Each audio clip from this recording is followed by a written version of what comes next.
Señoras, señores, ¿qué tal están? La petición ha llegado en forma de proposición de ley y además con unanimidad, siguiendo el ejemplo del Congreso y del Senado.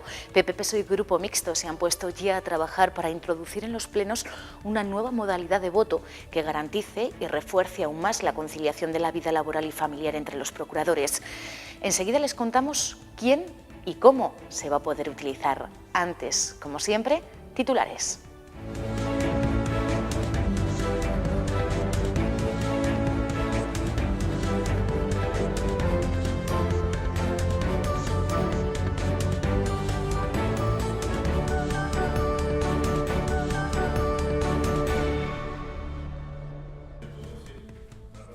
El Consejo de Cuentas pidió a la Junta que unifique los criterios para conceder las ayudas a las familias y centralice estas decisiones para evitar discriminaciones entre provincias.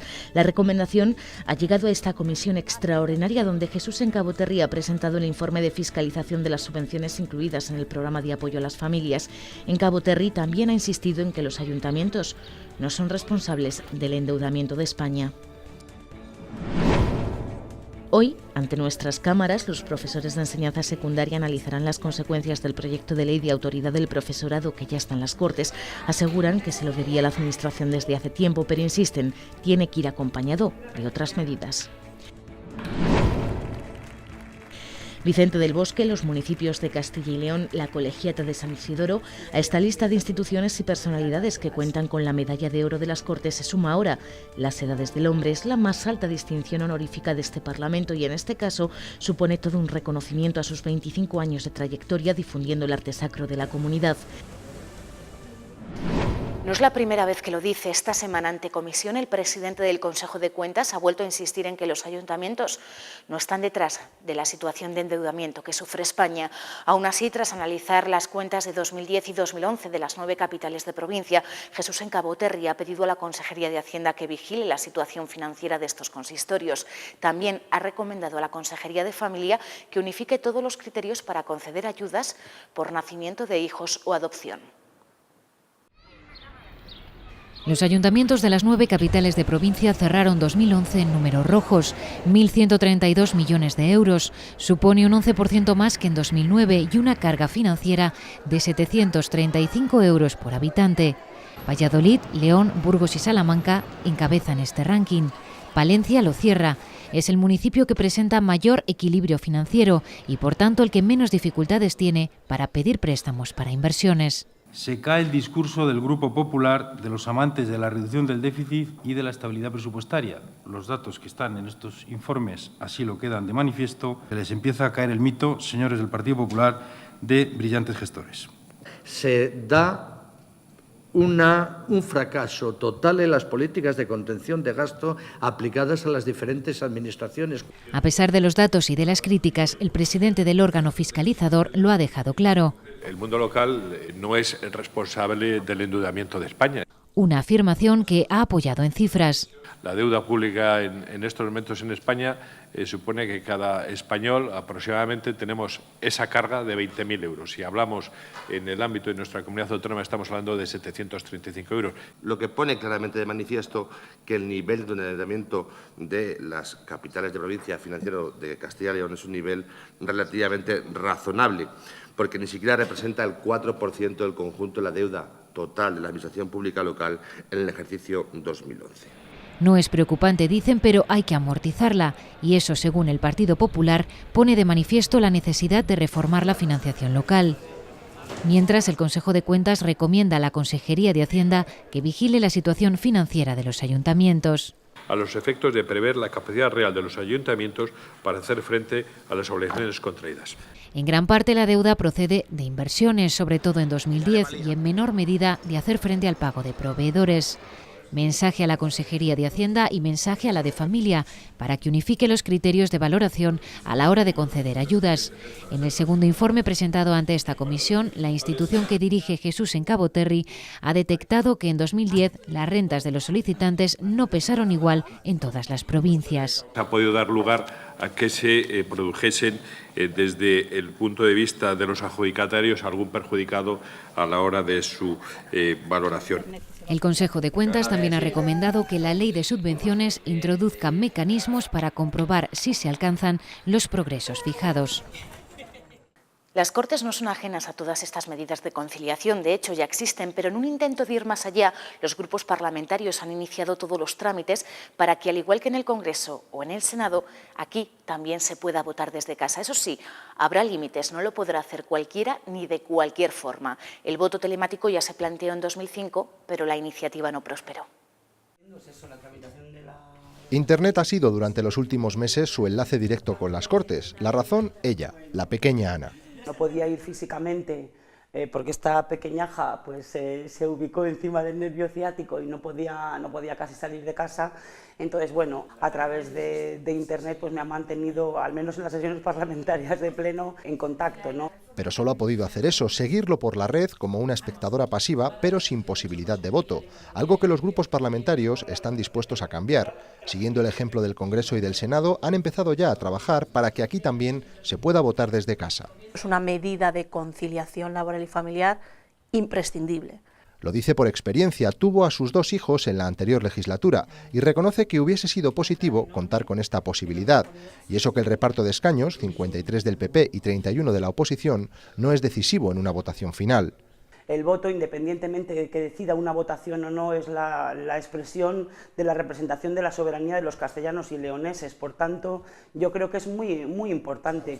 PP, PSOE y Grupo Mixto presentarán esta proposición de ley conjunta en el primer pleno de este año, en febrero, pero tendrá límites. Exclusivamente en los casos de embarazo, maternidad, paternidad y enfermedad grave. Y solo si lo que se debate son propuestas que no admiten cambios, por ejemplo, una enmienda a la totalidad o leyes sin enmiendas pendientes. El hecho de que sea tan restringido, yo creo que es dar sentido a la importancia que tiene el voto de un parlamentario al apoyar una ley. No lo puede hacer cualquiera, no lo puede hacer cualquiera por ti. Eso implicará cambios en el reglamento de las Cortes y un procedimiento técnico que aún está por concretar. En el Congreso de los Diputados se hace a través de la intranet interna mediante firma digital.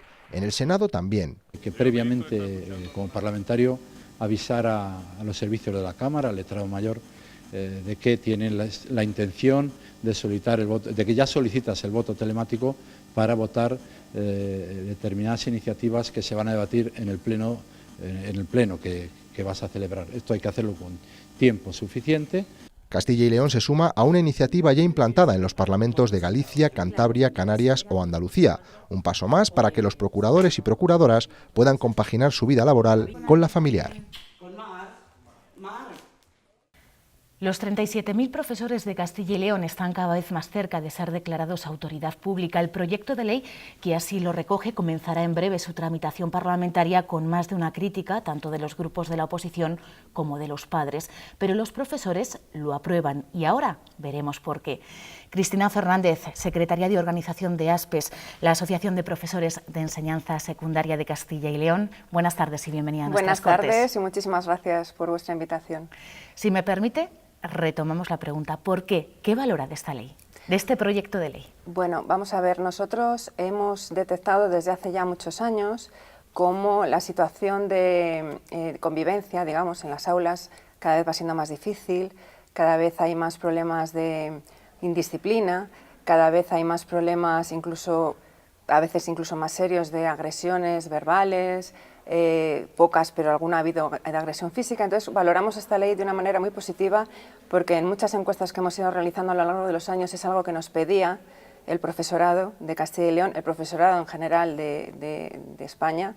Es verdad que en Castilla y León quizás, digamos, la convivencia en las aulas es mejor que en otras comunidades con más conflictividad, pero bueno, yo creo que es algo necesario, es algo que nos debía la Administración desde hace muchos años porque hemos perdido, yo creo que como toda la sociedad sabe, hemos perdido mucho prestigio social en los últimos años y es algo que nos debía la Administración para intentar recuperar ese prestigio, esa autoridad en el aula principalmente, porque digamos que sin autoridad en el aula y sin la implicación de todos el colectivo, digamos, de toda la comunidad educativa, desde luego la calidad de la enseñanza no va a mejorar. va a seguir más o menos igual o peor. Usted es profesora, está en contacto día a día con las aulas. ¿Cuál es el principal problema al que se ha enfrentado y el principal obstáculo que se han encontrado para garantizar esa convivencia escolar? Bueno, vamos a ver, el principal problema que hay es la indisciplina en las aulas, es decir, interrupciones constantes del desarrollo de la clase, pues pequeñas gamberradas. Vamos a ver, con las nuevas tecnologías la verdad que está habiendo cada vez más grabaciones con los móviles, te hacen fotos cuando estás de espaldas en la pizarra y tal. Es verdad que no pueden llevar por norma móviles en muchos casos, vamos, porque eso entra dentro del reglamento de cada centro, pero en la mayoría de los centros han prohibido el uso de los móviles, aún así les llevan. En las mochilas tampoco se les puede revisar la mochila, está prohibido, ¿no? Entonces, más o menos son esas pequeñas indisciplinas las que vivimos día a día. ¿En qué se traduce esta indisciplina en las aulas? En que hemos calculado que alrededor del 20% de las clases se pierden simplemente en intentar mantener el orden en las aulas. Eso equivale a unas 200 horas de clase por asignatura en el curso. Es mucho tiempo. Y hay que tener en cuenta que todos tenemos derecho a la educación, todos los alumnos tienen derecho a la educación, y por unos pocos hay muchos alumnos que sí que quieren aprovechar ese tiempo realmente en estudiar y no pueden, y están en su derecho, y hay que evitar este tipo de problemas para que todos los alumnos, o la mayoría de los alumnos, consigan su objetivo. Entonces, ¿qué decir a esos padres, a esas organizaciones de padres que creen que el hecho de que el profesor sea declarado autoridad pública puede vulnerar los derechos de los alumnos? A ver, yo creo que es que casi todos los colectivos que están en contra de esta ley, yo creo que equivocan un poco los términos de autoridad y autoritarismo. No se trata de que el profesor vaya a ir a clase con una escopeta y que nadie se va a poder mover y que todos los van a tener que estar en silencio, cuadrados como hace 50, 60 años. No se trata de eso. O sea, se trata de que vamos a tener protección jurídica si hay algún caso grave. O sea, esta ley solamente se va a aplicar cuando hay un caso muy grave de una agresión, por ejemplo, física. Y que en Castilla y León se dan muy pocos casos. O sea, es una ley disuasoria para que eso no ocurra, pero en caso de que ocurra algún tipo de agresión, que son las pocas, porque digo que la mayoría de las veces son indisciplinas que se solucionan de otra manera, cuando haya este tipo de problemas, por lo menos que el profesorado tenga ese, digamos, respaldo judicial, esa presunción de veracidad que no teníamos y que actualmente, pues si hay algún tipo de agresión, sin esta ley es tu palabra contra la del alumno o la del padre. Es decir, tendrías que llevar testigos y en muchas ocasiones evidentemente no hay testigos, con lo cual prácticamente no pasa nada. Ahora, con la presunción de veracidad, si se establece una denuncia por parte del profesor, el profesor se le cree y bueno, pues en ese sentido su testimonio se da por válido, sin necesidad de testigos. Se le cree hasta que no se demuestre lo contrario, Exacto, evidentemente es un camino de ida y vuelta. Exacto, tienen todo el derecho del mundo a presentar la parte contraria, sus alegaciones, pruebas y demás, es decir, respetando los derechos evidentemente de la parte contraria. Ha asegurado a lo largo de estos minutos que es una ley necesaria, que se la debían a los profesores, pero ¿es suficiente solo con la ley o hay que complementarla con otras medidas? Lo he dicho antes, esta ley solamente es para casos excepcionales, muy excepcionales y que se dan muy pocos. El principal problema de las aulas es la indisciplina. El principal problema es la pérdida de tiempo que se tarda en mantener el orden. Ya en un informe de la OCDE, el informe TALIS, en el 2009, fijaba, que es un informe de enseñanza y aprendizaje de todos los países, fijaba que de todos los países desarrollados era España el país que peor ambiente, donde el profesorado tenía peor ambiente en las aulas. O sea, estamos hablando de que todos los países desarrollados, España es el que peor, indisciplina hay en las aulas. Entonces, esta ley solamente es para casos excepcionales, como bien decía. ¿Qué necesitamos? Necesitamos que la Administración se implique en intentar mejorar la convivencia en las aulas, que se implique también toda la comunidad escolar, padres incluidos. Necesitamos su apoyo, su ayuda. No necesitamos, como ahora que hay muchos padres que quizás atacan más al profesor que al chaval, creen a ciencia cierta lo que dicen sus hijos y muchas veces por la sobreprotección, ¿no?, que ahora mismo tenemos la sociedad con nuestros alumnos, con nuestros jóvenes. Entonces, yo creo que es un cambio un poco de todo.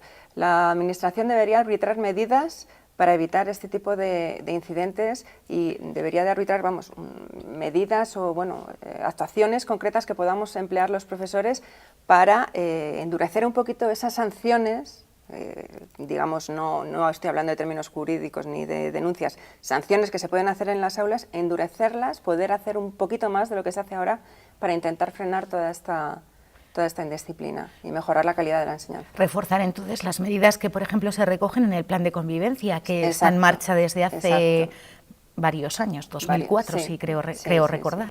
Sí, ahí está en marcha el plan de convivencia, no deja de ser un órgano consultivo, lo que es este órgano, yo creo que es insuficiente. Es verdad que en los institutos desde hace tiempo existe el coordinador de convivencia, que es el que trata de pues resolver pequeños problemas de indisciplina que ocurren en las aulas, pero repito que es insuficiente porque la indisciplina sigue ahí, cada año hay más, desde luego todo esto contribuye aún más en que aumente el fracaso escolar y bueno, yo creo que hay que hacer más cosas todavía para, aparte de la ley, más cosas dentro de los propios centros para evitar todas estas actuaciones. Este proyecto de ley comenzará en breve su tramitación parlamentaria. PP, PSOE y Grupo Mixto han presentado 51 enmiendas parciales, 51 enmiendas y propuestas de mejora.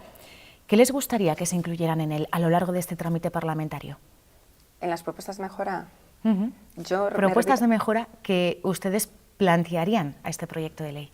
¿Propuestas de mejora? Bueno, vamos a ver. La calidad de la enseñanza, repito, es muy importante frenar la indisciplina en las aulas, pero desde luego lo más importante para aumentar también el éxito educativo es, yo voy a hablar ahora un poquito de la LOMCE porque la LOMCE no lo hace y ahí lo debería de hacer. Inciso, porque la LOMCE también incluye este concepto de autoridad del profesorado. Quiero decir, esta ley es como un refuerzo a lo que dice la ley estatal. Exacto. La verdad que el texto habla de la LOE, no de la LOMCE, pero es verdad que la LOMCE incluye, la nueva ley de educación incluye el tema de la autoridad docente. Lo que pasa es que no incluye un montón de cosas que son muy necesarias para que todo esto mejore, no solo la indisciplina, sino la calidad de la enseñanza. Entre otras cosas, aumenta el número de alumnos por aula, disminuye el número de profesores. El alumnado que tenemos actualmente en los centros públicos, porque mi sindicato es de la enseñanza pública, el alumnado que tenemos es muy diverso, muy diverso. Hay alumnos con dificultades, hay alumnos de integración, hay alumnos extranjeros que ni siquiera conocen el idioma, hay alumnos con muchas dificultades en el aprendizaje por diversas circunstancias. Cada vez tenemos menos profesores de apoyo. Todo eso lo necesitamos. Si nos aumentan el número de alumnos en el aula, si cada vez somos menos profesores y cada vez contamos con menos apoyos, por mucha ley de autoridad docente que se apruebe, esto no va a mejorar. Necesitamos muchas más actuaciones. Inversión en educación y ha habido muchos recortes. Esperamos que consigan sus demandas. Cristina Fernández, secretaria de Organización de ASPES, muchas gracias por compartir parte de su tiempo con nosotros. Gracias a vosotros. Buenas tardes. Buenas tardes. Como han visto, este proyecto de ley sitúa al profesor en una posición similar al de un juez o un policía. Esto significa que dispondrán de presunción de veracidad y que en caso de agresiones o intimidaciones graves será considerado un delito de atentado contra la autoridad. Pero, ¿realmente qué consiste? ¿Qué significa esto desde el punto de vista legal? Un experto nos lo explica. En Castilla y León, las agresiones al profesorado tienen escasa relevancia. De hecho, en 2012 representaron el 2,5% de las 23.400 incidencias registradas. Aún así, el objetivo es reducir la cifra y para ello la futura ley dotará a los docentes de una herramienta clave, la de la presunción de veracidad. La presunción de veracidad que no es infalibilidad. Esto significa que la versión del profesor será la buena si se contradice con la de otra persona en un proceso judicial derivado de una agresión en el centro, al menos hasta que no se demuestre lo contrario. Igual que ocurre con una denuncia de un guardia de tráfico o con el acta que levante un inspector de educación, que también tiene reconocida presunción de veracidad. Eso no le otorga un carácter infalible. Esas presunciones legales son destruibles con pruebas.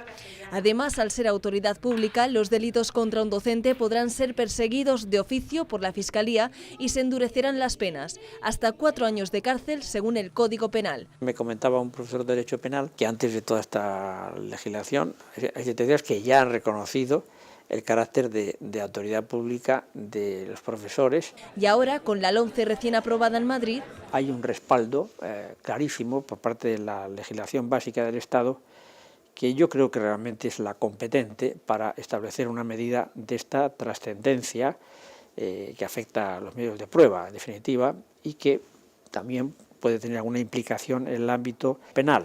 López Muñiz cree que las leyes autonómicas refuerzan lo que dice la legislación estatal y aboga por ir más allá de lo que son medidas legales. Las leyes y los medios jurídicos son un medio importante pero limitado. Es decir, que en último extremo la autoridad a todos los efectos, en todos los sentidos del profesor, pues va a depender fundamentalmente de él mismo, de su empeño por estar bien formado, de su empeño por tener un comportamiento realmente ejemplar, de manera que al final pues, estas medidas legislativas necesitarán siempre de otras muchas medidas de carácter estrictamente personal que ninguna ley puede conseguir probablemente. Comunidades como Madrid, Valencia, La Rioja y Aragón ya cuentan con una ley de autoridad del profesorado.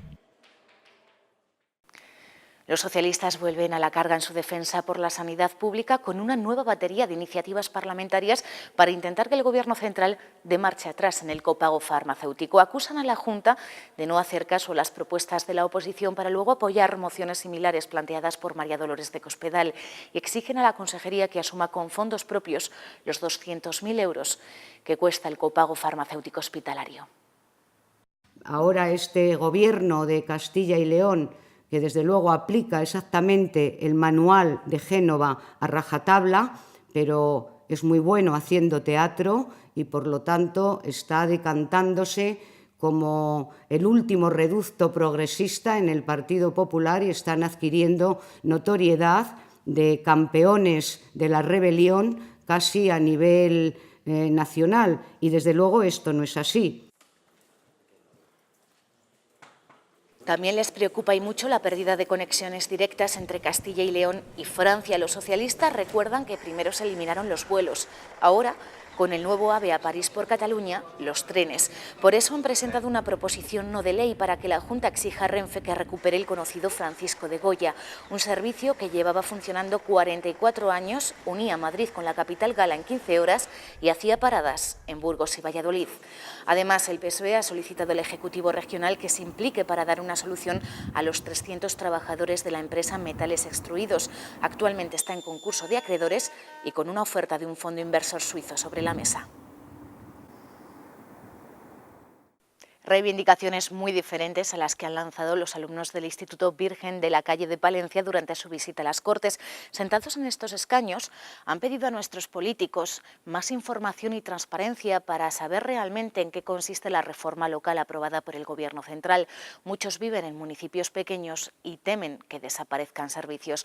Por cierto, ellos han sido los primeros visitantes de este año, pero no serán los únicos, ni mucho menos. En 2013 pasaron por aquí más de 15.500 personas.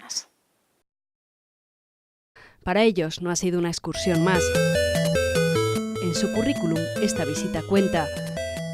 Son ciclo medio de grado de gestión administrativa y ciclo superior de administración y finanzas en las que estamos viendo el módulo de administración pública o empresa y administración. Así que de la teoría han pasado a la práctica. Primera parada, el salón de actos. Un vídeo explicativo les ha adelantado lo que minutos más tarde han tenido ocasión de ver. Un edificio con más de 6 años de vida, construido con materiales propios de Castilla y León y con una gran presencia de cuadros y esculturas de artistas de la comunidad. Alguna les ha arrancado una sonrisa. Pero sin duda ha sido el hemiciclo el principal foco de atención de sus miradas. Es muy bonito, debido a la iluminación que tiene y es enorme. Me acuerdo en el de Fuensaldaña era muy pequeñito el foro. Lo ha bautizado así, pero no está mal dicho. Es el corazón del Parlamento, el foro de debate de todo lo que les afecta en su día a día. Entre otras cosas, la reforma local aprobada en Madrid. Muchos viven en municipios pequeños y con 18 años recién cumplidos tienen claro que quieren seguir haciéndolo. Yo más o menos lo que he entendido, hemos habido charlas y debates y nos han explicado eso, que nos iban a quitar muchas competencias en los ayuntamientos pequeños y lo iba a gestionar la Diputación. De ahí su petición. Más información sobre todo, porque poca información tenemos los habitantes, especialmente de los municipios pequeños. Aunque tampoco han pasado por alto otros problemas. Pues la economía, pero como todo, la economía del país y de Castilla y León, que va, está muy mal. Sí, porque el presidente, bueno, aquí en estos momentos son 8 y el presidente 9 los que forman el gobierno, sanidad, medio ambiente y fomento y todos los demás. Bueno, pues ellos son quienes forman la Junta de... Testigos inamovibles de sus opiniones y miradas, estos pilares que sustentan el Parlamento seguirán dando la bienvenida a niños, jóvenes y mayores en un intento de acercar aún más su labor, la labor de las Cortes, a toda la sociedad. Es uno de los procuradores más jóvenes de esta Cámara y tiene una carrera política en pleno auge. Con tan solo 28 años, David Jurado acaba de ser nombrado secretario de Organización de Juventudes Socialistas de España, el mismo puesto que tiene Óscar López, pero en la categoría senior, en la del PSOE federal. Para conocer su lado más personal, sus inquietudes y aficiones, la próxima semana este burgalés se pondrá delante de nuestras cámaras. Será el protagonista de En Persona, aunque ya nos ha adelantado que a pesar de este nuevo cargo, no se olvidará de su compromiso con Castilla y León.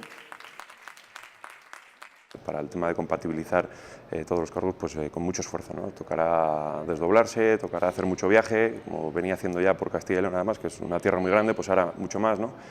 Por lo tanto, lo afronto con eso, sabiendo que es un gran trabajo el que va a haber que desarrollar, pero también con ilusión, ¿no? Las edades del hombre también están de enhorabuena, y no solo por su nueva exposición, que también, sino porque la Mesa de las Cortes ha decidido concederles la más alta distinción honorífica de este Parlamento, la Medalla de Oro, todo un reconocimiento a sus 25 años de trayectoria difundiendo el arte sacro de la comunidad. Se entregará el 25 de febrero en el acto conmemorativo del 31 aniversario del Estatuto de Autonomía. A lo largo de estos años, la Cámara ha reconocido el trabajo de instituciones y personalidades como el Rey, los expresidentes de la Junta o los municipios de Castilla y León. El último en recogerla fue Vicente del Bosque. Es todo lo que les teníamos que contar. Ya saben que la actualidad parlamentaria volverá la próxima semana aquí, a nuestras Cortes. Sean felices. Adiós.